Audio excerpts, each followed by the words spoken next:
14व्या वर्षी मुलीला विकलं, 50,000 घेतले, लग्न लावून दिलं. पण 3 वर्षांनी असं काय घडलं ज्यामुळे सगळं समोर आलं?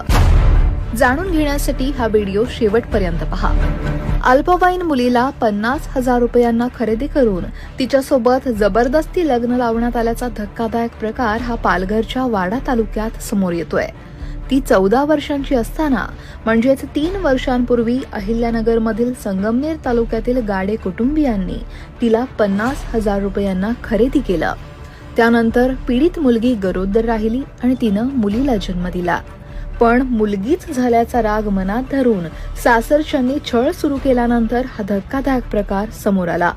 छळ सहन न झाल्यानं त्या पीडित मुलीनं वाडा पोलीस ठाण्यात तक्रार दिली आणि यानंतर सासरच्यांसह मध्यस्थी करणारे दलाल आणि एकूण 6 जणांवर गुन्हा दाखल करण्यात आला.